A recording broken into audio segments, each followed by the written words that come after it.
मातृभूमि से बड़ा कोई स्वर्ग नहीं, मातृभूमि से बड़ा कोई स्वर्ग नहीं, मातृभाषा से सरल कोई भाषा नहीं, माँ से बड़ा कोई गुरु नहीं और मातृभाषा की सेवा से बड़ी कोई सेवा नहीं। नमस्कार, आभार, अभिनंदन।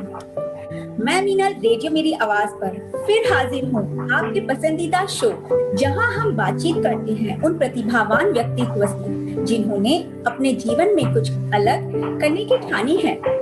आज के जो हमारे गेस्ट हैं, उन्होंने अपने जीवन का अधिकतर समय मातृभूमि और मातृभाषा के प्रचार में व्यतीत किया है और अपनी गायकी से लुप्त हो चुके उत्तराखंड के पारंपरिक लोक गीतों को पुनः सजाने संवारने का प्रयास कर रही हैं। जी हाँ, हम बात कर रहे हैं उप्रेती सिस्टर्स की, जो कि ग्राम हुड़ेती पित्तौरगढ़ उत्तराखंड से हैं। इन्होंने लोक भाषा कुमाऊनी, गढ़वाली, हिंदी व संस्कृत तथा देश के विभिन्न भाषाओं में गायन प्रस्तुत किए हैं।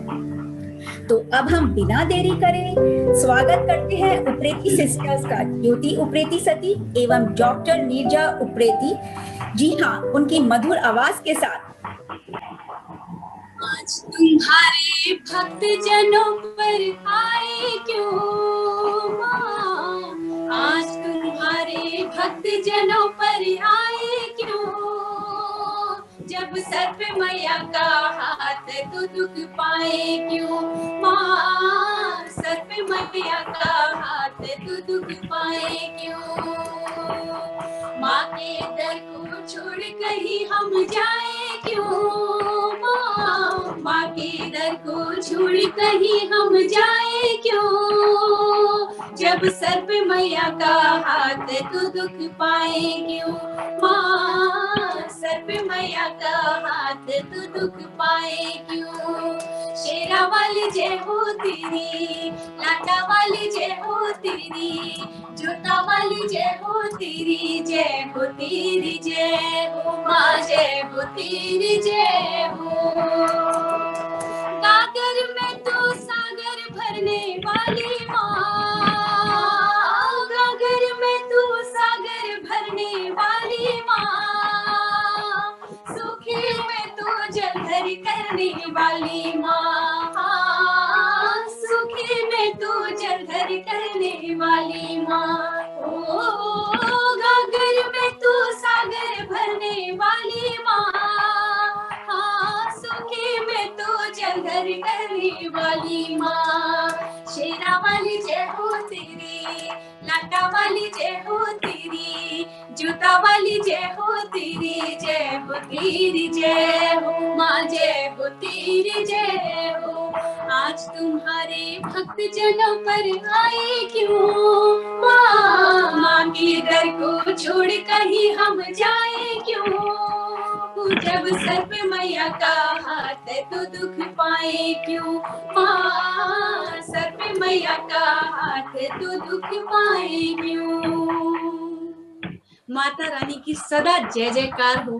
बिल्कुल, और सभी सुनने वाले श्रोताओं को हमारा प्यार भरा नमस्कार। प्यारी मीनल जी को हमारा नमस्कार, सुमृति जी को ढेर सारा प्यार और नमस्कार हमारी तरफ से। इससे इतनी प्यारी आवाज और इतनी मनभावन जो अपने शुरुआत किया है नवरात्रों में जो माता के भजन के साथ, उसके बाद तो हमारे प्रोग्राम की आगाज ही बहुत खूबसूरत हुई है। बहुत बहुत धन्यवाद, बहुत बहुत धन्यवाद। और मैं नमस्कार करती हूँ आप दोनों को, रेडियो मेरी आवाज के इस मंच पर आप दोनों का स्वागत है। धन्यवाद। स्मृति जी, आपका भी स्वागत है। और स्मृति जी, आप भी कुछ दो चीज बोले हमारी ज्योति सिस्टर्स को, उप्रेती सिस्टर्स को। जी बिल्कुल, सबसे पहले तो आप दोनों का धन्यवाद कि आप रेडियो मेरी आवाज के इस मंच पर पधारे और आपने अपना इतना कीमती समय दिया। साथ ही दोनों बहनों को जब इस तरह से हम गाते हुए देखते हैं और इस तरह से अपनी मातृभाषा की सेवा करते हुए देखते हैं, तो जो एक प्रेरणा मिलती है वही हमारे कार्यक्रम का आज नाम है, शक्ति एक प्रेरणा। तो मातृ शक्तियों को, है ना, हमारी बहनों को, हमारी उप्रेती सिस्टर्स को ये प्रेरणा पूरे जगत में फैलाने के लिए बहुत बहुत शुक्रिया रेडियो मेरी आवाज की ओर से। और आप दोनों बेहद जितनी टैलेंटेड हैं उतनी ही खूबसूरत हैं और मुझे लगता है कि आज का ये कार्यक्रम आप दोनों के साथ बहुत ही सुखद और अनोखा रहने वाला है और हमेशा हमारी यादगार में बसने वाला है, रखने बसने वाला है। जी बिल्कुल, बिल्कुल सही कहा आपने स्मृति जी। शक्ति एक प्रेरणा जो हमारा प्रोग्राम है उसमें शुरुआत ही इतनी प्यारी हुई है उप्रेती सिस्टर्स की। जी, तो ज्योति जी, कुछ प्रश्न है हमारे श्रोताओं के मन में जो वो आपसे कुछ जानना चाहते हैं। आप दोनों शिक्षा के क्षेत्र में प्रतिभाशाली हैं।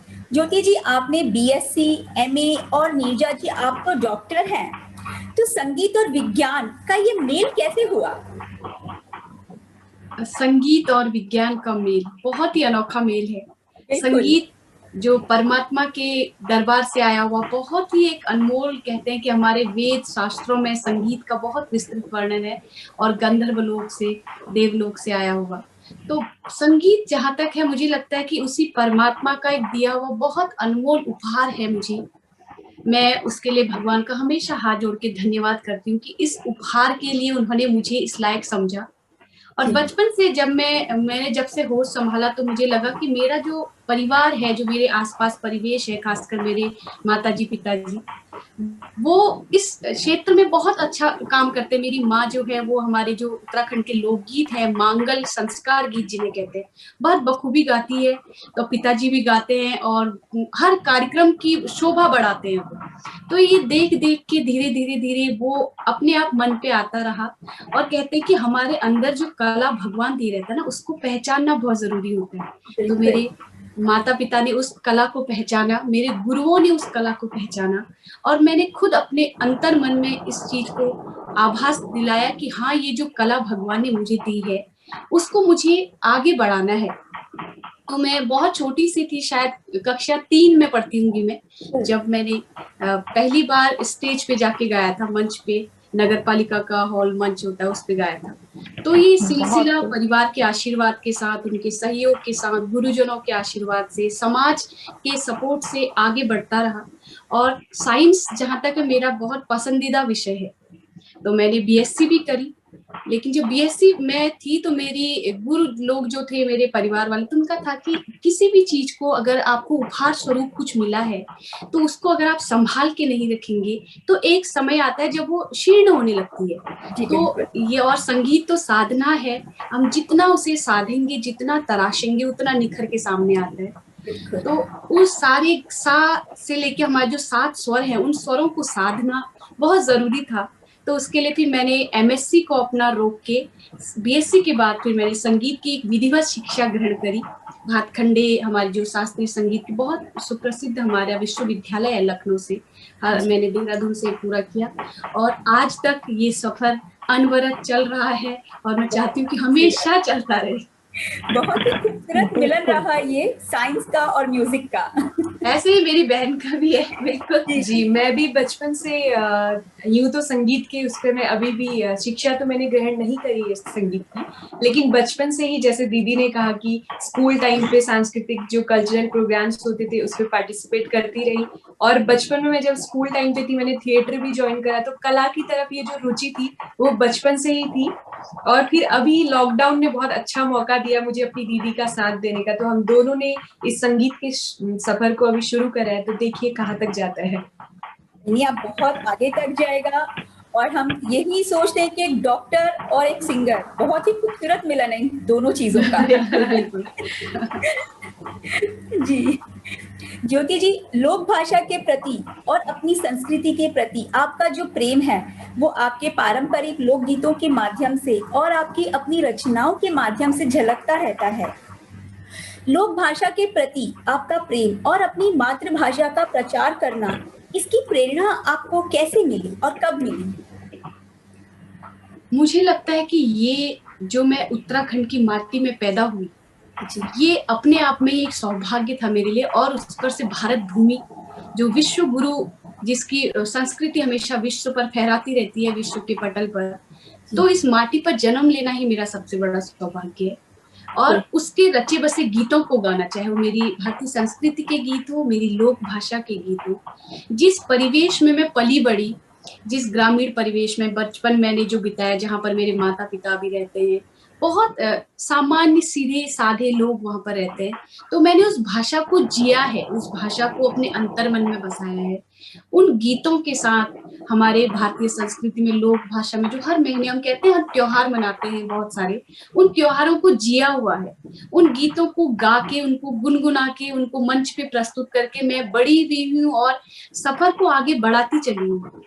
तो ये जो उन गीतों के प्रति प्रेम था, और ये प्रेम हमेशा मंच के माध्यम से, और माँ को सुनकर के, पिताजी को सुनकर के, बड़े बड़े जो हमारे पूर्वज हैं जिन्होंने हमारे अनमोल धरोहर जो छोड़ के गए हमारी संस्कृति के लिए, उनको सुन के बहुत अच्छा लगा। और धीरे धीरे वो कलम चलती गई, धुनें बनती गई, और अपने गीतों की रचनाएं भी बनती गई। और जो पुराने हमारे पारंपरिक गीत हैं जिनसे मेरी पहचान है, हर इंसान की पहचान जिस संस्कृति से होती है, उन गीतों को गाकर मुझे बहुत अच्छा लगता है। और मैंने आकाशवाणी दूरदर्शन से भी मैं उन्हीं पारंपरिक लोकगीतों को और अपनी रचित गीतों को गाती हूँ। अपनी बहन के साथ जब कभी मौका मिलता है हम दोनों साथ में गाते हैं, और मैं अकेले भी गाती हूँ।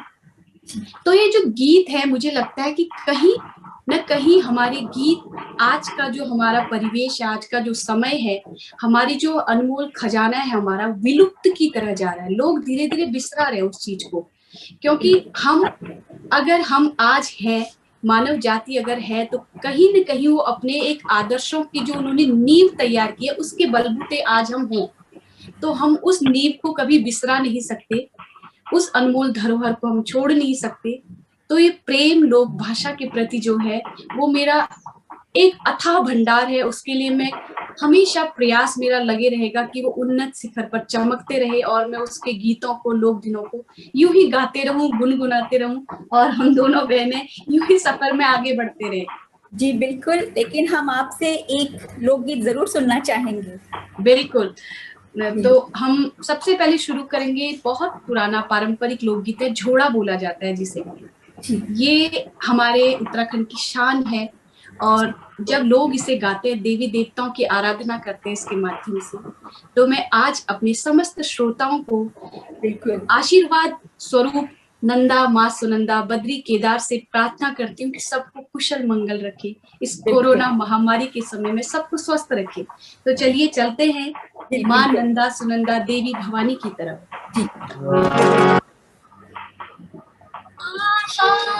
खोली दे माता, खोले भवानी, धर्म के वाड़, आहा खोली दे माता, खोले भवानी, धर्म के वाड़, आहा गोरी गंगा भागीरथी को के भरो रे वाड़, आहा गोरी गंगा भागीरथी को के भरो रे वाड़, आहा कीले रुचा भेंटे पकोना देवी दरबार, आहा तीजोया तारा चढ़ूला प्यारा दरबार, आहा खोली दे माता, खोले भवानी, धर्म की वाड़, आहा धर्म की वाड़, आहा धर्म की वाड़। बहुत खूब, बहुत खूब, बहुत खूब, बहुत खूब। जब आप दोनों गा रहे थे तो मुझे लग ही नहीं रहा था कि दो गा रहे हैं, बिल्कुल लग रहा था एक ही गा रहे हैं। मतलब आप लोगों की आवाज इतनी सिंक्रोनाइज्ड है कि वो दो लग ही नहीं रही है। आपको पता हो मीनल जी, इसके क्या होता है आजकल, जब हम कहीं जाते हैं ना, कहीं इधर उधर जा रहे हैं, तो लोग हमसे बोलते हैं आप दोनों क्या ट्विन्स हैं क्या? तो मुझे बहुत अच्छा लगता है क्योंकि मैं बड़ी हूँ, मुझे इसकी एज के साथ कंपेयर किया जाता है और कभी कभी मेरी दीदी को मेरे बराबर की एज में काउंट कर रहे हैं। तो लेकिन बहुत से लोग हमें इस वजह से बोलते हैं कि आप दोनों गाने में सेम लगती है, देखने में सेम लगती है। इसीलिए मैंने अपना हेयर कट कर लिया ताकि मैं इसी तरह ना दिखूं। इसको लगा कि दीदी और मैं तो सेम सेम लग रही है, इसने अपने बाल ही काट लिए। मैंने कहा मैं भी ऐसे ही करूंगी जी, यहाँ मैं एक प्रश्न आपसे पूछना चाहूंगी कि आप दोनों की आवाज, जैसे कि मीनल जी ने कहा, बिल्कुल सिंक्रोनाइज होके एक हो जाती है और आप लगती भी ट्विंस ही हैं अगर बाल ना कटवाए मैम, तो बिल्कुल एक जैसे ही आप लगते हैं। तो ये जो आपका तालमेल है, ये अंडरस्टैंडिंग, क्योंकि आपकी अपनी पर्सनल लाइफ भी है, आपकी अपनी जो है कैरियर भी है, और उसके साथ साथ ये जो म्यूजिक का जो तालमेल आप लोग बिठाती हैं, आप खुद लिखती हैं, आप खुद उसका संगीत जो है वो बनाती हैं और फिर गाती हैं, और गाते हुए लगता ही नहीं कि ये दो आवाज है। तो ये जो सिंक्रोनाइजेशन है, ये जो तालमेल है आप लोगों का, उसके लिए कैसे वक्त निकाल पाती हैं, कैसे तालमेल बिठा पाती हैं इतना बेहतरीन? ये मैं स्मृति जी एक बात बताओ, हम लोग ना बचपन से ही आदत है, जैसे हम लोग खाना भी बना रहे होंगे ना, ऐसे कहीं बैठे भी होंगे, जैसे सपोज इसके मन पे कोई धुन आई, कोई भी धुन आई, इसने गाई कोई भी गाना, तो सेकंड बंदा इमीडिएट उसको ज्वाइन करता है, उसको गाता है। फिर वो एक जो लड़ी जुड़ती जाती है ना, वो चाहे हम खाना बना रहे हो, कुछ बातें कर रहे हो, या हम बाहर कुछ भी किसी चीज में बिजी हो, पढ़ाई भी कर रहे हो, वो पढ़ते पढ़ते सफर इतना, अगर ये गुस्से में भी होगी ना, अगर हम दोनों आपस में बात नहीं कर रहे होंगे, मैं किचन में से अगर कुछ गाना कुछ हमिंग करते हुए गाऊंगी, तो इमीडिएट ये ज्वाइन करेगी मुझे। तो म्यूजिक क्या होता है कि वो गुस्से को और उन चीजों को भी खत्म कर देता है, और ये शायद हम दोनों के बीच का प्यार है जो तालमेल बिठा के रखता है हर जगह। वो गुस्से में भी तालमेल बिठा के रखता है, म्यूजिक में भी, प्यार में भी, हर जगह। बिल्कुल। तो ये इसका मतलब ईश्वर का आपके ऊपर आशीर्वाद ही रहा कि एक तो उत्तराखंड जैसी जो है सौंदर्य और जो पूजनीय या कहें भूमि पर आपका जन्म हुआ, और साथ में उन्होंने आपको ऐसी सिस्टर दी कि जो आपकी ही एक, जो कहना चाहिए कि आप ही की छवि जो है प्रतिबिंबित होती है उनमें, और आप दोनों का इतना अच्छा सिंक्रोनाइजेशन है, इसके लिए तो सच में ईश्वर का आशीर्वाद है, और ये बना रहे, ऐसा हम चाहेंगे हमेशा। धन्यवाद। और स्मृति जी, सबसे बड़ी बात है कि अगर एक दूसरे से नाराज हैं तो भी संगीत के द्वारा जुड़ जाते हैं, सबसे बड़ी बात तो यही है जी। ये सबसे बड़ा आशीर्वाद है ईश्वर का कि कला जो है वो लोगों को जोड़ने का काम करती है, लोगों को जोड़ती है। जी, बहुत खूबसूरत। अच्छा ज्योति जी, हमारे श्रोता जानना चाहेंगे, आपको गणतंत्र दिवस के उपलक्ष्य में उत्तराखंड राज्य की प्रथम झांकी और सांस्कृतिक कार्यक्रम में गायिका के रूप में सम्मानित होने का गर्व प्राप्त हुआ था। उस एक महीने के समारोह में बिताए हुए आपके अनमोल पल आप दर्शकों के साथ साझा करेंगे, और उस दौरान गाए हुए गीतों में से कोई भी एक गीत हमारे श्रोताओं के लिए। गणतंत्र दिवस का नाम लेते ही वही हमारे भारतवर्ष की वही छवि सामने उभर के आती है कि हम हमेशा गर्व महसूस करते हैं, हम यही कहते हैं कि हम भारतीय हैं। अभी अगर हम भारत से बाहर जाते हैं तो हम ये नहीं कहते कि हम उत्तराखंड के हैं, हम हमेशा ये कहते हैं कि हम भारतीय हैं। तो वो जो हमारा उत्तराखंड बना था सन 2000 में, और सबसे पहले उत्तराखंड की झांकी बनी थी हमारी 2003 में, जो झांकी बनी थी सबसे पहली झांकी थी उत्तराखंड की, जिसको गणतंत्र दिवस की जो एक महीने की परेड होती है, पूरा हर कोई बच्चा हमारे भारतवर्ष का जानता है कि अलग अलग राज्यों की झांकियां उसमें शामिल होती है। तो तब मैं भातखंडे देहरादून में पढ़ाई करी थी अपनी संगीत की। तो बीना भटजी जो हमारी संस्कृति विभाग की और हमारे भातखंडे की प्रिंसिपल भी थी, तब वो डायरेक्टर भी थी और प्रिंसिपल भी थी, तो उन्होंने मुझे और बहुत से हमारे छोलिया नृत्य होता है उनका भी दल उस पर सम्मिलित हुआ था, और मेरे साथ मेरी और अलग अलग गढ़वाल मंडल से, कुमाऊं मंडल से जो हमारी पारंपरिक वेशभूषा में नृत्य करने वाली जो हमारी साथ में मेरी थी लड़कियां, वो भी सम्मिलित हुई थी। तो एक गायिका के रूप में जब मुझको चुना गया कॉलेज से, तो मेरे लिए वो सुनना ही एक बहुत बड़ा वाला पल था कि मैं सम्मिलित हो रही हूँ अपने राज्य की पहली झांकी जो जा रही है। और उस झांकी में हम लोगों ने दिखाया भी वही था, हमारा जो फुलदेई का त्योहार जो अभी अभी गया हुआ है, हमारा चैत महीना जैसे लगता है, फुलदेई का त्योहार होता है हमारे। मैं 1 मिनट आपको रोकना चाहूंगी, इसके बाद हम जरूर फुलदेई के बारे में भी जानना चाहेंगे। बिल्कुल बिल्कुल। जी। तो हमने दिखाया था फुलदेई का त्योहार, और जो दरवाजे पे खड़ी होकर के आपने देखा होगा बच्चे जब वो थाली टोकरी में पुष्प लेकर के जी, डेलियों बिल्कुल। में चावल और वो डालते हैं, ये ले और जाते हैं। हाँ जी। घर की महिलाएं उनको पुष्प वो कुछ भेंट में देती है, तो वो जो घर के दरवाजे पर खड़ी हुई महिलाएं थी उसमें भी मुझे सम्मिलित होने का मौका मिला।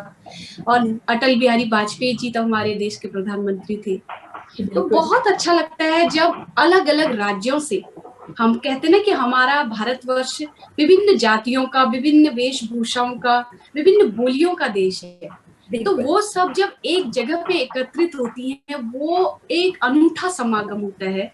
और जब आप उनकी भाषा को सुनकर के कुछ सीखते हैं और उन्हें अपनी भाषा में कुछ बताते हैं, ऐसा नहीं होता कि हम वहाँ उत्तराखंड के लोकगीत गा रहे हैं। कभी कभी ऐसा होता है कि हम लोगों की आपस में प्रतियोगिताएं भी होती थी, हम कुछ गीत गा रहे हैं, कुछ गजलें गा रहे हैं, और हमने फूलों की घाटी दिखाई थी उस समय पे अपनी झांकी में, ब्रह्म कमल दिखाया था, चंपावत का हमने बालेश्वर मंदिर दिखाया था उस पे। तो वो जो अभ्यास का टाइम होता है, सुबह 4 बजे उठ के राजपथ पे जाना, प्रैक्टिस करना, वापस आना, फिर पूरा सब लोगों के साथ रह करके उस पल को जीना, हर रात को पूरे सांस्कृतिक कार्यक्रम होते थे। तो गायिकाओं के रूप में पूरे भारतवर्ष के अलग अलग कलाकारों से मिलना, उनको जानना समझना, हमारी जितनी आदिवासी जनजाति है वो लोग अपने अपने कला को लेकर के आते हैं, तो सच में बहुत अनूठा समागम होता है। वो स्मृतियां जो होती है, स्मृति जी मेरे सामने, और स्मृति तो वैसे ही अपने आप खोली का गणेशा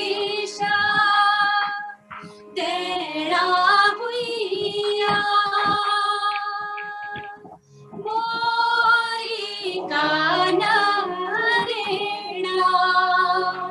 देड़ा हुइया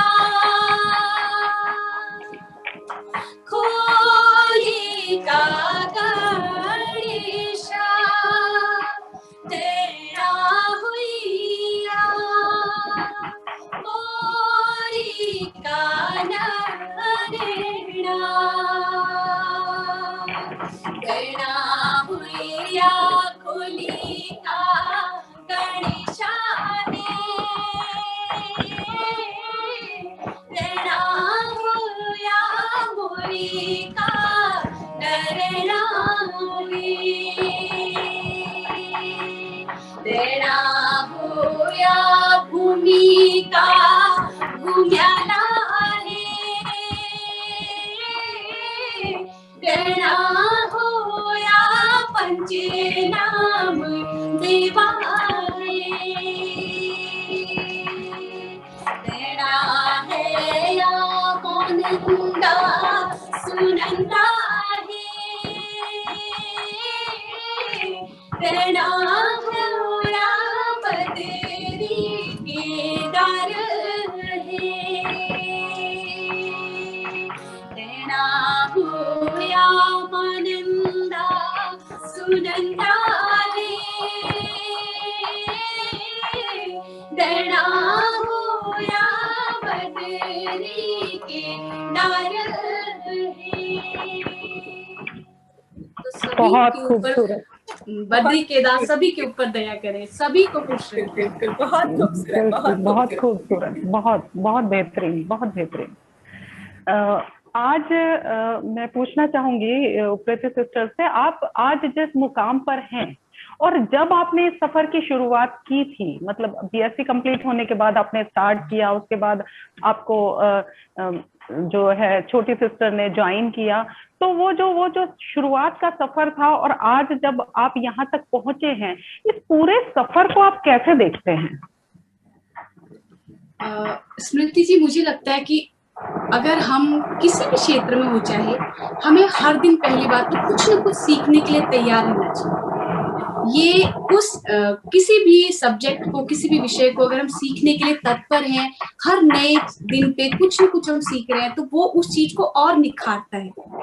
जब से अभी मैंने जैसे मीनल जी को बताया था कि मैं जब 8 वर्ष की थी और कक्षा 3-4 में ऐसे पढ़ती होंगी, तो मैंने पहली बार जब मंच पे गाया था, उसके बाद मैंने ऑर्केस्ट्रा पे गाया और मैंने थिएटर पे जुड़ी, बहुत सारी गाते रहे धीरे। विधिवत शिक्षा जब बीएससी के बाद में, तब उस समय पे क्या था कि संगीत को लोग सुनते थे, संगीत को लोग जीते थे।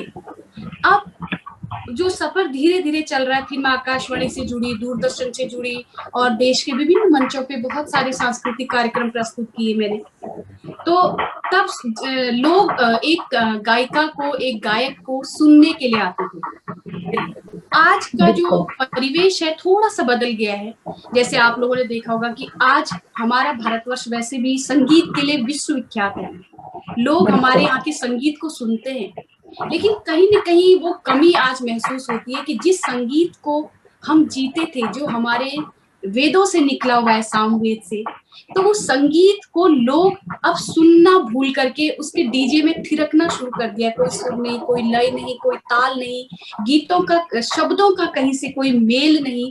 तो ये सुनकर बड़ा मन को बोझ सा और बड़ा दर्द भी होता है मन पे कि हमारे संगीत की क्या दशा हो गई है। लेकिन कहते हैं कि नकारात्मकता कभी भी ऊपर नहीं रह सकती एक सकारात्मक सोच से और एक सकारात्मक वातावरण से। तो हम दोनों ने भी यही सोचा था। यही वजह है कि हम दोनों ने ये जो शुरुआत करी है संगीत की, साथ में मिलकर अपने उत्तराखंड की संस्कृति के लिए जो हम अभी काम कर रहे हैं, उसकी वजह यही है। क्योंकि एक तरफ से अगर हम उत्तराखंड को देखें तो वहां पे भी पलायन बहुत में हो रहा है। लोग अपने उत्तराखंड को छोड़ के नौकरी के सिलसिले में बाहर आ रहे हैं। तो एक वो जो रीजन है वो क्या है, वो अपनी जड़ों से दूर हो रहे हैं हर तरह से। वो संगीत का ही नहीं और क्षेत्र में भी अपनी कला से और चीजों से भी अपनी जड़ों से दूर हो रहे हैं और वो एक आधुनिकता की तरफ जा रहे हैं उस खजाने को छोड़ के। तो हम दोनों की कोशिश यही है कि हमने जो अपने परिवार से, अपने गुरुजनों से और मैंने अपनी दीदी से जो सीखा है, क्योंकि मैंने संगीत की कोई शिक्षा नहीं ली है, मैंने जो भी सीखा है अपने माँ बाप से, और इसको मैंने सुन के वो जो सुर सीखे हैं, स्वर सीखे, सब अपनी दीदी से सीखा है। तो हम वही कोशिश कर रहे हैं कि हम छोटी सी कोशिश करें, क्या पता कोशिश कामयाब हो अपनी संस्कृति को बचाने की। बिल्कुल, कोशिशें हमेशा कामयाब होती हैं और जरूर होंगी। और वापस से दुनिया जो है, वापस कहते हैं ना, एक सर्कल है और वापस लौट के आती है। वापस लौट के अपनी संस्कृति, अपनी कला और अपनी पहचान वापस पाने की कोशिश जो है इंसान ने शायद मुझे लगता है ये कोरोना काल जब से आया है वापस शुरू कर दी है। उसने कहीं ना कहीं आत्मविश्लेषण किया है कि मैं आज कहाँ हूँ और किस वजह से हूँ। तो उसका हमें इफेक्ट दिख भी रहा है कि बच्चों के साथ में टाइम ज्यादा स्पेंड किया, उनसे बातचीत ज्यादा की, उनको अपनी संस्कृति के बारे में बताया, चाहे भारत में रह रहे भारतवासी हो या प्रवासी भारतीय हो, सभी कनेक्ट हुए इस ग्लोबलाइजेशन के इस दौर में और इस इंटरनेट के युग में। तो मैं यहाँ मैंने आपकी कुछ श्रीमद् भागवत गीता के कुछ श्लोक और वो सब भी सुने हैं जिसको आप गायन के जरिए, मतलब वहां भी आपकी वही सोच है कि प्रति व्यक्ति तक आप उसको पहुंचा सके, क्योंकि ऐसे भागवत गीता तो बच्चे नहीं पढ़ेंगे और है ना, और बड़े लोगों के पास भी जो होता है समय जो है नौकरी पेशा व्यक्तियों के पास में थोड़ा कम रहता है। तो जो आपने उसको स्वरूप दिया है गीतों के माध्यम से, अपनी आवाज से, स्वर से, तो वो बहुत बेहतरीन आपकी एक शुरुआत रही है।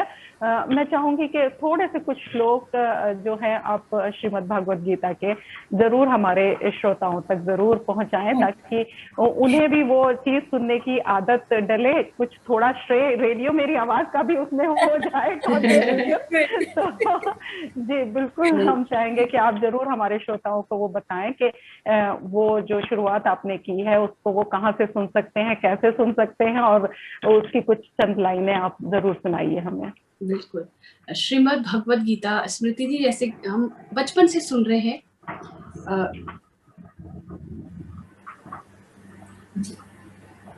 श्रीमद् भगवत गीता, इसका नाम ही जब आता है, बचपन से हम लोग जो सुन रहे हैं, इस परिवेश में जो हम पले बड़े हैं, कहते हैं कि अर्जुन और कृष्ण के बीच हुई जो वार्ता है, मानव इतिहास की सबसे बड़ी वार्ता है।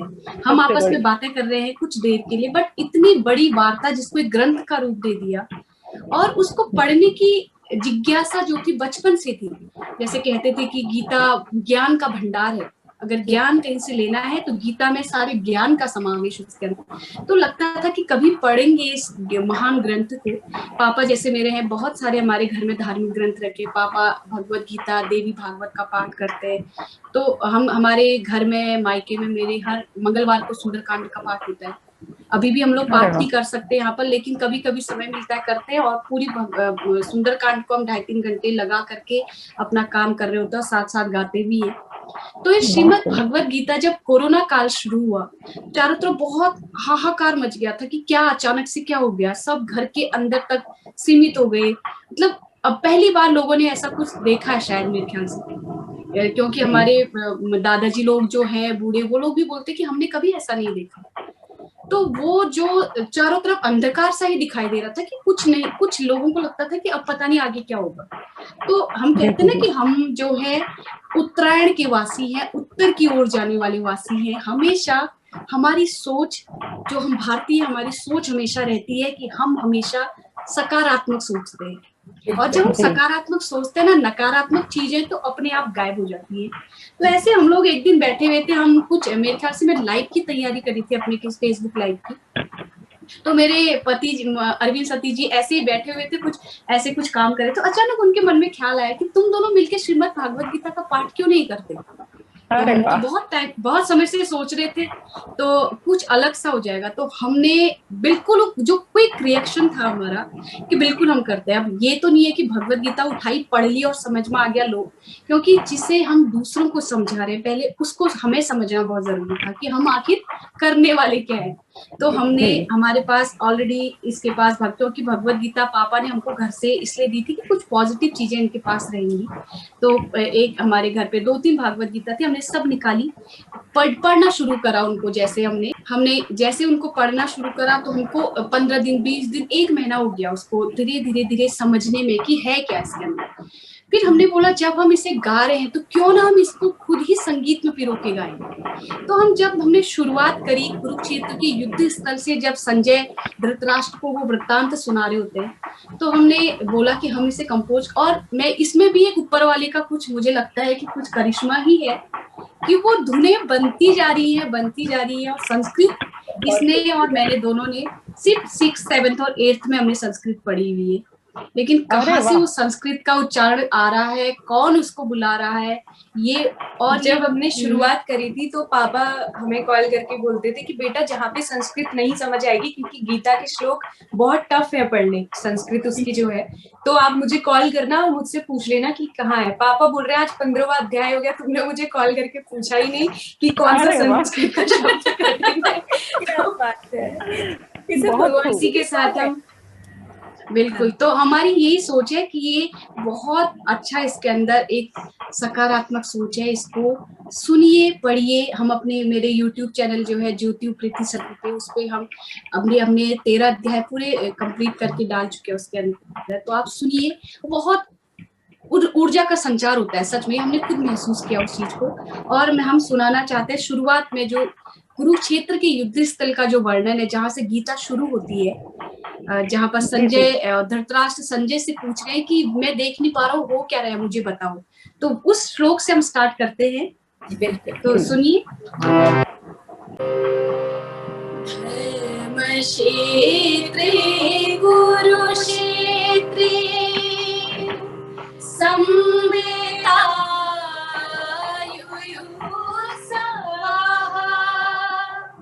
मामका पाण्डवाश्चैव किं कुर्वत संजय। दृष्टा तु पाण्डवानीकं व्यूढं दुर्योधनस्तदा आचार्यम् उपसंगम्य राजा वचनं ब्रवीत्। तो संजय जो धृतराष्ट्र की बातों का उत्तर देते हैं कि आपकी सेना दुर्योधन के साथ सुसज्जित है, इसको आप सुनिए। ये इसलिए नहीं कि हम गा रहे हैं, आप सुनिए इसलिए कि ये बहुत अच्छी सकारात्मक एक चीज है, जिसका प्रचार होना चाहिए आदमी के अंदर, खुद ऊर्जा का संचार होने के लिए। और गीता में ही, गीता का जो दूसरा अध्याय जिसमें गीता का सार है, भगवान कृष्ण कहते हैं अर्जुन से, कर्म किए जा फल की चिंता मत कर। और बचपन से हम इस श्लोक को सुन रहे हैं और हम भी उसी को आगे लेके चल रहे हैं कि कर्म करना हमारा काम है, अच्छा कर्म करे, लोगों तक अच्छी अच्छी चीजें पहुंचाए। तो वो श्लोक जो पूरे विश्व में विख्यात है, कर्मण्येवाधिकारस्ते, गीता का साथ जो द्वितीय अध्याय है, वो श्लोक आपके लिए। कर्मण्येवाधिकारस्ते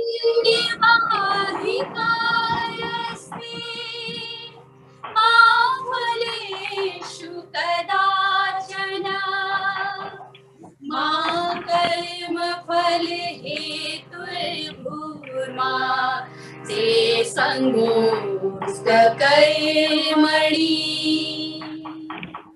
कर्म करे जा। तो ये सफर चल रहा है और हम चाहते हैं ये चलता रहे, ये पूरी दुनिया में सकारात्मक ऊर्जा का संचार करता रहे। बिल्कुल, बहुत खूबसूरत, बहुत खूबसूरत।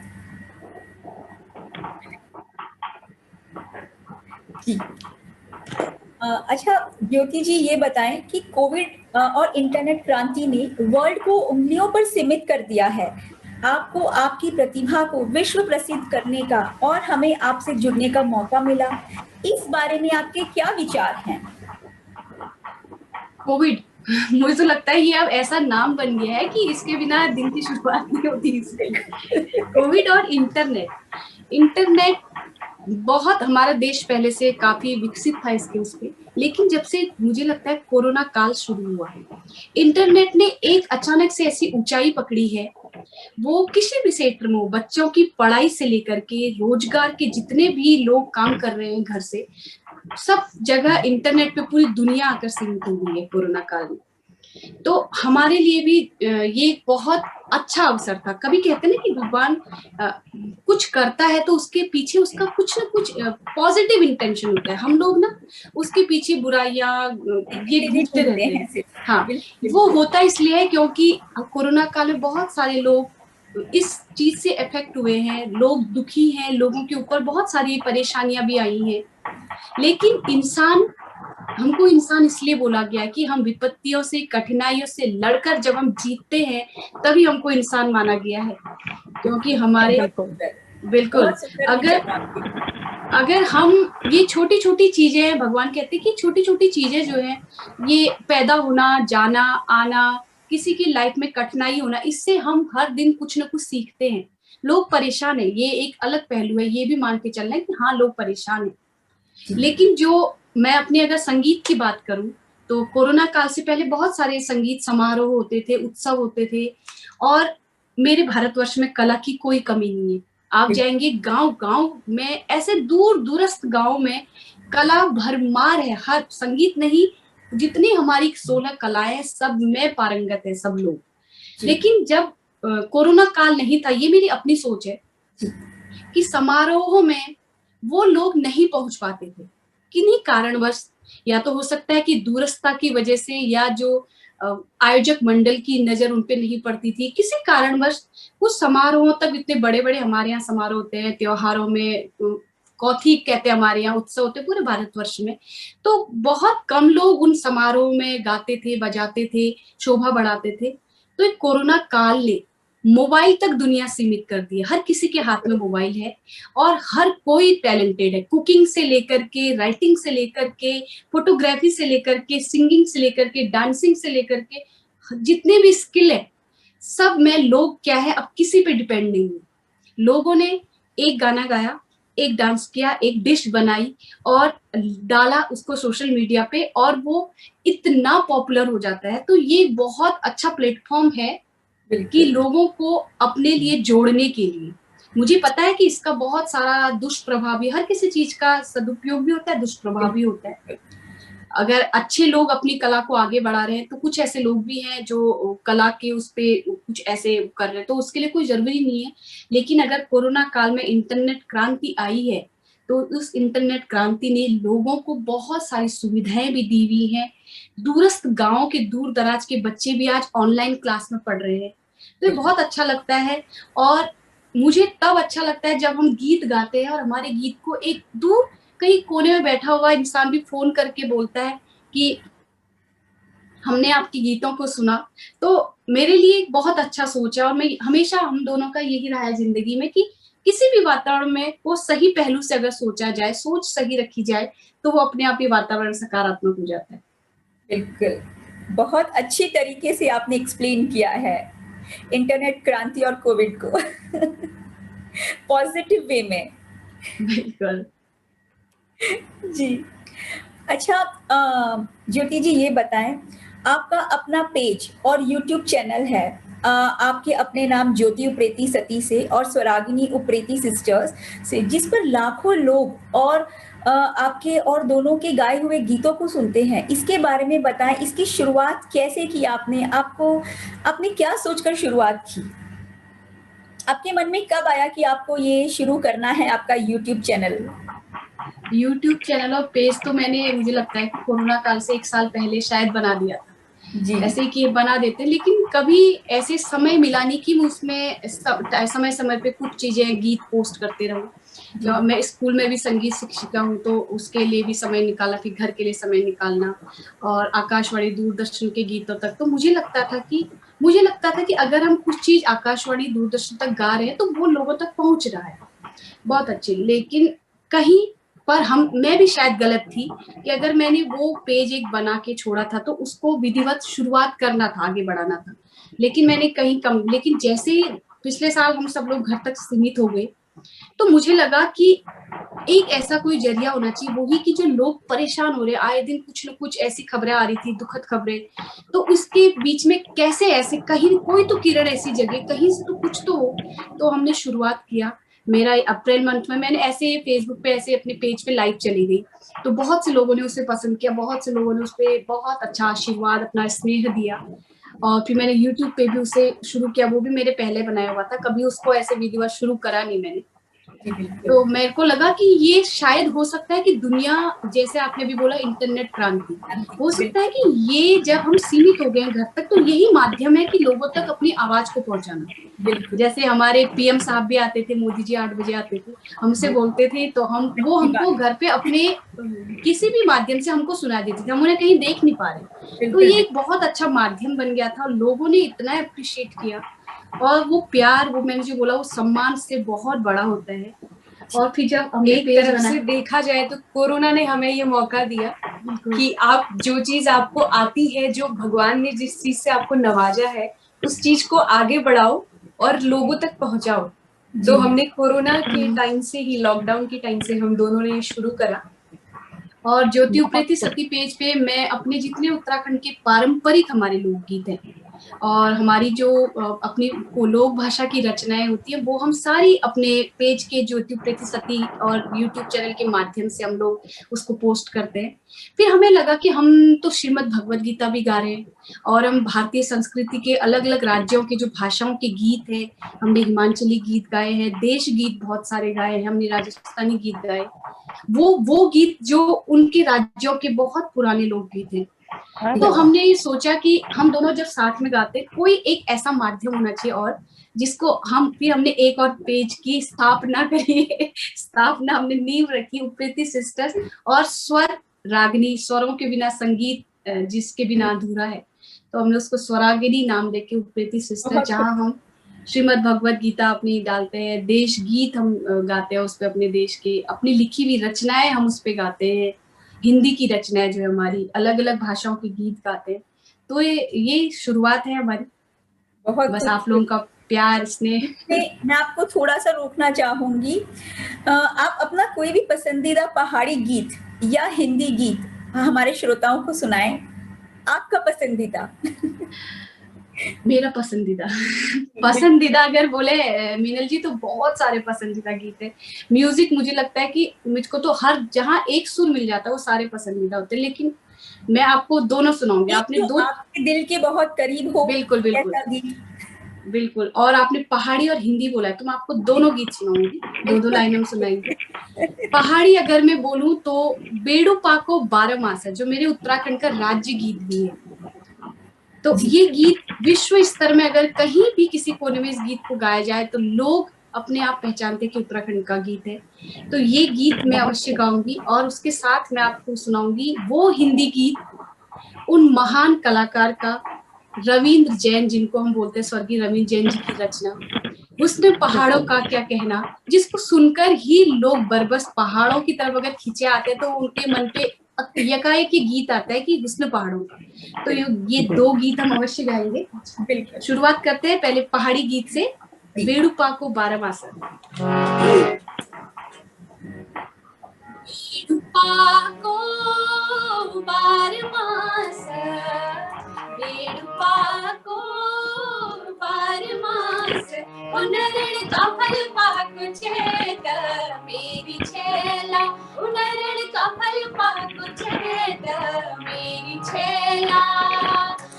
ऋण फूड़ा दिन है गया, ऋण फूड़ा दिन है गया, उनरण पूजो म्यारा में मेरी छेला, उनरण पूजो म्यारा में मेरी छेला।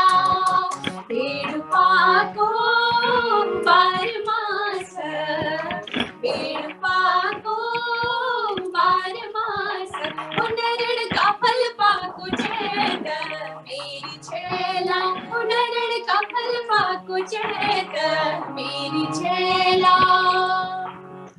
चलते हैं। बहुत खूब। और मैं इस हिंदी गीत को गाने से पहले एक बात अवश्य बोलना चाहूंगी। ये गीत, इस गीत की जब रचनाएं हुई थी तो ये वो समय था जब फिल्म जगत के महान कलाकार हमारे पहाड़ों की धुनों पर गीत बनाते थे।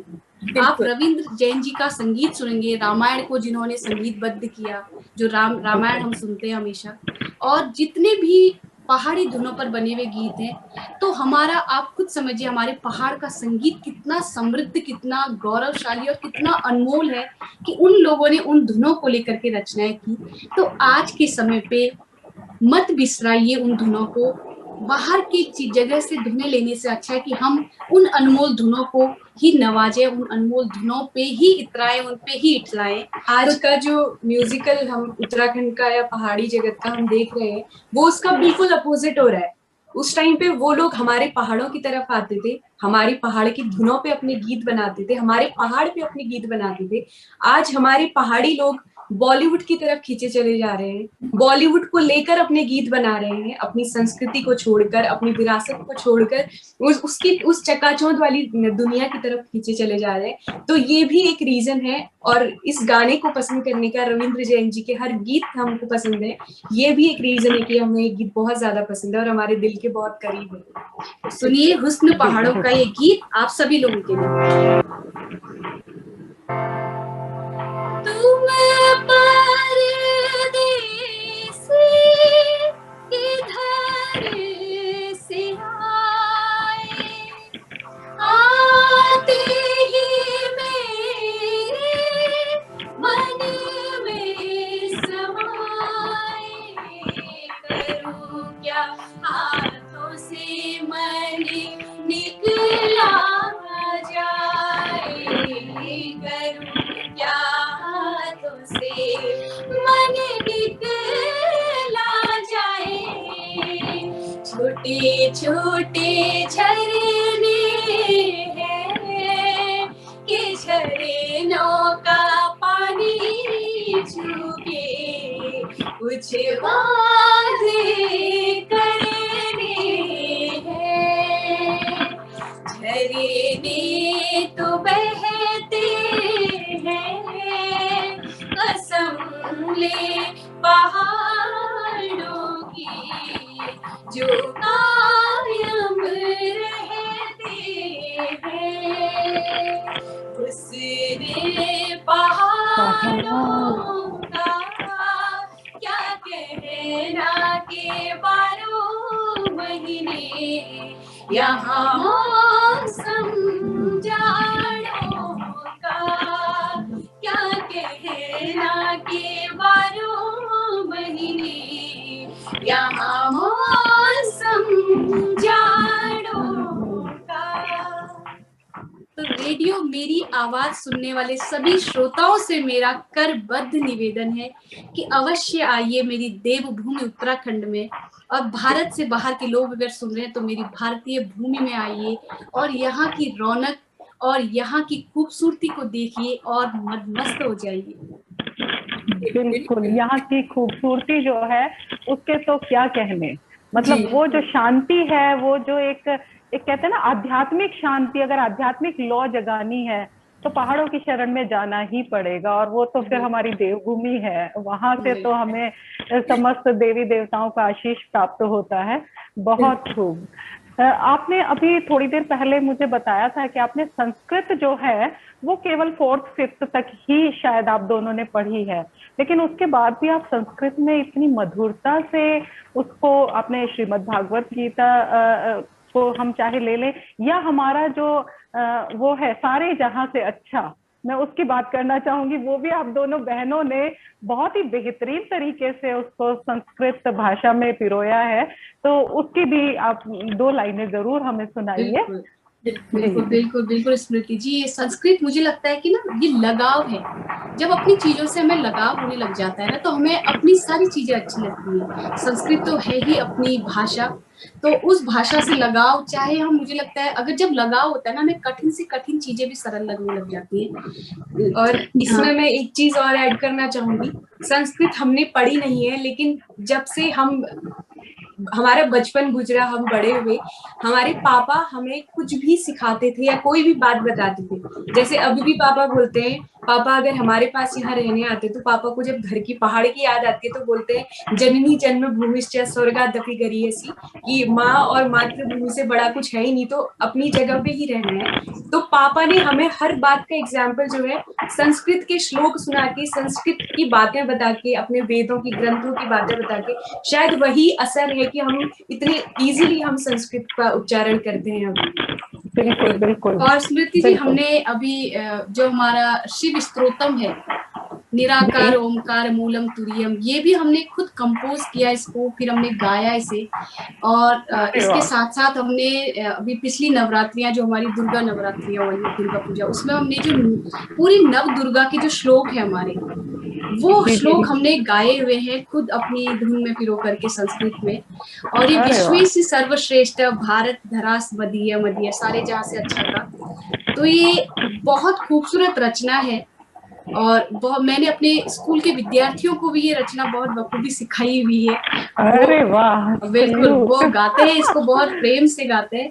तो हम दोनों ने भी इसे गाया, तो आप सभी श्रोताओं के लिए ये विश्व से सर्वश्रेष्ठ है।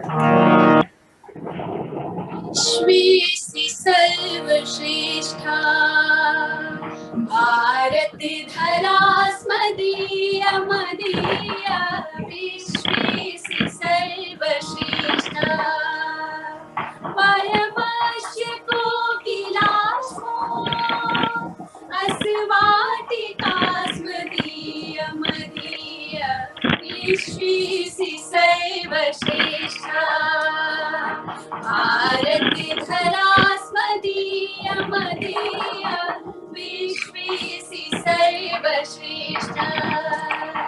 सर्वोच्च शैलराजो यो व्योम भालचुंडी, सर्वोच्च शैलराजो यो व्योम भालचुंडी,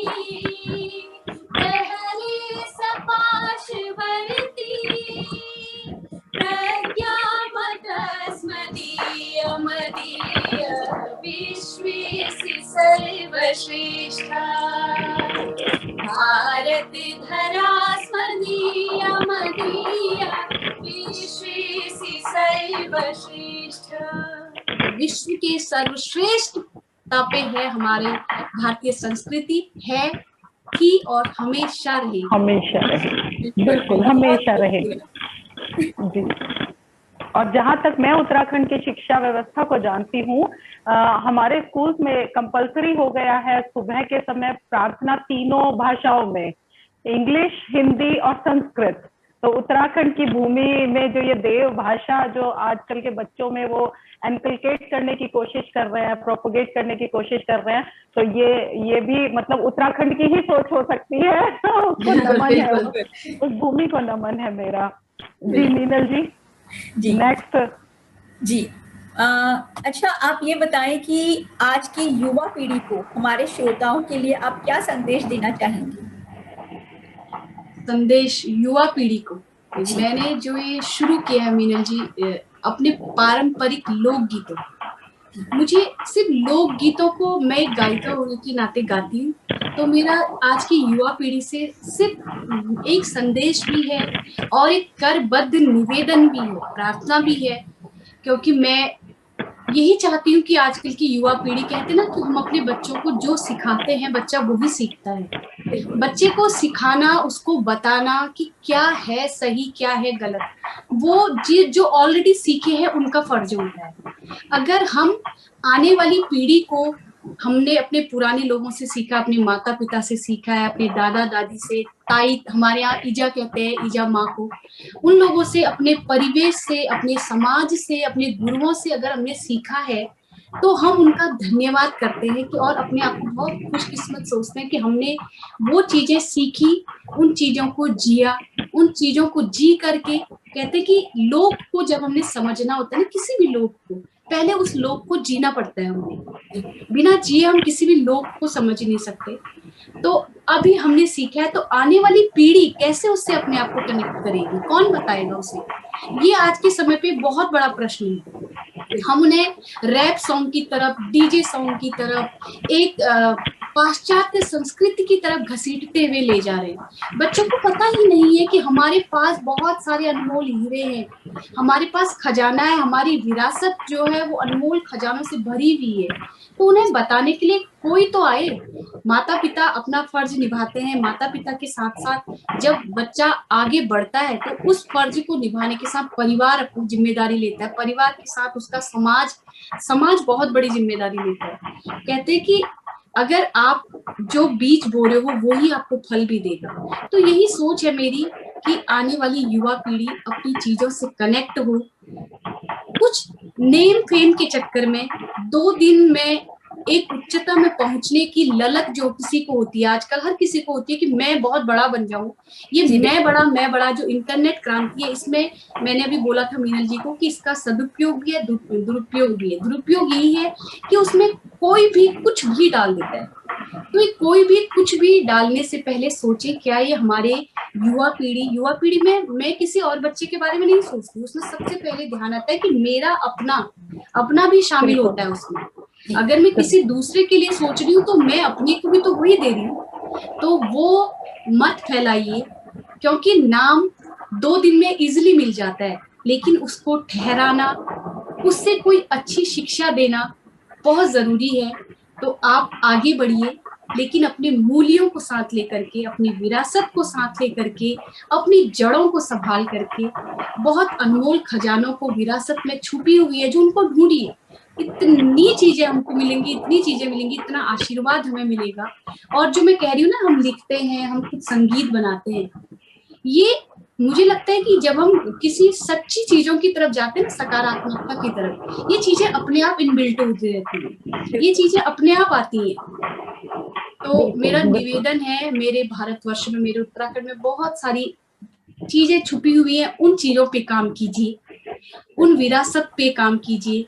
ये जो मैं गीत गाती हूँ, पारंपरिक लोकगीत, इसके पीछे सिर्फ मेरा यही उद्देश्य है कि मेरी आने वाली पीढ़ी जो भी है इन गीतों को सुने। और स्मृति जी, एक आजकल मुझे ना जो ये एक मैंने खुद महसूस भी किया, हम लोगों ने ये, हम आजकल चर्चा भी करते हैं कि कुछ टाइम पहले, कुछ महीनों पहले, क्योंकि आजकल समय में लोग इतने जल्दी, पहले कहते थे हमारे दादा लोग कि 5-10 साल में, 20 साल में समय परिवर्तित होता था। समय तो कभी परिवर्तित होता नहीं है, वैसे इंसान ही परिवर्तित होते हैं। तो जो इंसानों में परिवर्तन आता था वो बहुत लंबे अंतराल के, अब बहुत सडन परिवर्तन, बहुत सडन चेंज आते हैं। आज कुछ और था, कल कुछ और है। तो लोगों के बीच मुझे अभी देखने को मिलता है, मैं जब इधर उधर जाती हूँ, सुनती हूँ, तो लोग धीरे धीरे अपने उस परिवेश की तरफ जा रहे हैं। लोगों ने वो अपनी चीजों को पहचानना शुरू करा है। जैसे मैं गाती हूँ न्योली, झूड़ा, चाचरी, छपेली, खड़िया, चौफला। तो लोग कहीं ना कहीं वो चाहते हैं कि हम भी उन चीजों की तरफ जुड़े, क्योंकि वो चीजें पहचानना, जानना बहुत जरूरी है। और मेरा एक प्रयास है, हम दोनों का एक छोटा सा प्रयास है, ये सफल हो, आगे बढ़े, मैं यही चाहती हूँ। बिल्कुल बिल्कुल, ये प्रयास बिल्कुल सफल होगा। और इस प्रयास में जो रेडियो मेरी आवाज है, उसका जहां भी जितना भी सहयोग आप जब भी लेना चाहेंगे, 24/7 हमारा पूरा प्रयास, पूरा सहयोग आपके साथ रहेगा कि हम इस जो आपका ये संस्कृति के प्रचार प्रसार, कला के प्रचार प्रसार की जो ये भावना है वो हमेशा बढ़ती रहे, निखरती रहे और जन जन तक पहुंचे।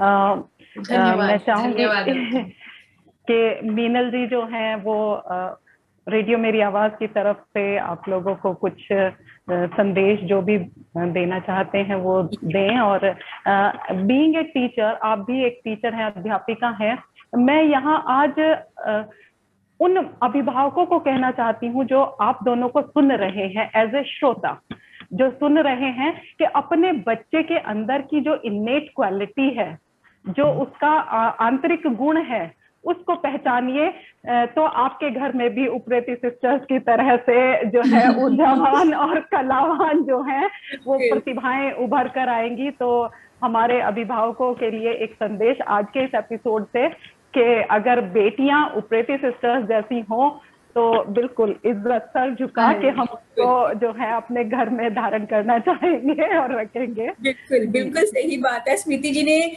बिल्कुल एक एक शब्द जो कहा है बिल्कुल सही कहा है। और जिस तरीके से आप अपनी संस्कृति को आगे ले जा रही हैं उसको नमन है।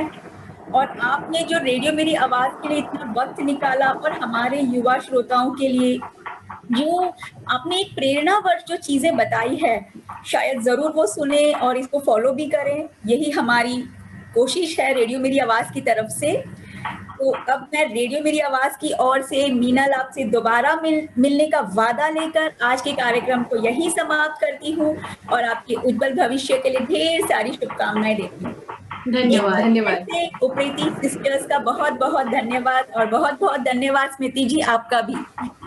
आपका मीनल जी बहुत धन्यवाद कि आपने इतनी प्रतिभावान बहनों को हमारे सामने आपने आज पूरा एक संगीत का जो माहौल और कला और संस्कृति में जो सरोवर किया और इनसे मिलवाने का जो काम किया है उसके लिए सच में आप की जितनी प्रशंसा की जाए उतनी कम है।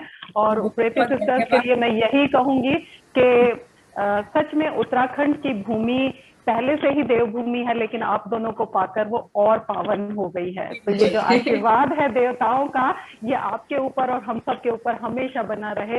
आप स्वस्थ रहें, मस्त रहें, खुश रहें और इसी तरह से दुनिया में अपनी सुगंध फैलाते रहें। और से मैं एक चीज और बोलूंगी कि अब तो आपको सुनने के बाद तो मेरा भी मन हो रहा है कि मैं जल्द से जल्द उत्तराखंड जरूर आऊं और आप लोगों से तो आकर मिलूंगी ही जब भी मैं उत्तराखंड आऊं। आपका स्वागत है मीनल जी। और मीनल जी और स्मृति जी एक बात अवश्य, जब भी हम कहीं से विदा लेते हैं तो हम हमेशा अपने देवी देवताओं की आराधना के साथ विदा लेते हैं। हम चाहेंगे कि हम जब आपसे विदा लें तो हम दोनों का रचित और संगीतबद्ध गीत है अपने देवी देवता बद्री विशाल के ऊपर, केदारनाथ पंचकोटि देवी देवताओं के लिए। तो हम उस गीत को गाते हुए आप सबसे अनुमति चाहेंगे। और रेडियो मेरी आवाज का बहुत बहुत धन्यवाद। श्रोताओं को एक बार पुनः आभार और फिर यही कहेंगे, खुश रहिए, मस्त रहिए और हमेशा सकारात्मक सोच रखिए तो हर चीज बहुत इजी हो जाती है। तो ले चलते हैं आपको उनके दरबार में और यहीं से फिर मिलने का वादा करते हैं आप सबसे। जी बिल्कुल। म्यार पहाड़ों में देवताओं को वास, जय बद्रीनाथ जय बद्रीनाथ। म्यार पहाड़ों में देवताओं को वास, जय बद्रीनाथ जय बद्रीनाथ। धुनी लगी रे जागर पूरी रात, जय बद्रीनाथ जय बद्रीनाथ। धुनी लगी रे जागर पूरी रात, जय बद्रीनाथ जय बद्रीनाथ। जय बद्री विशाल की सभी को जय बद्री विशाल, जय बद्री विशाल, जय देवभूमि, जय भारत माता।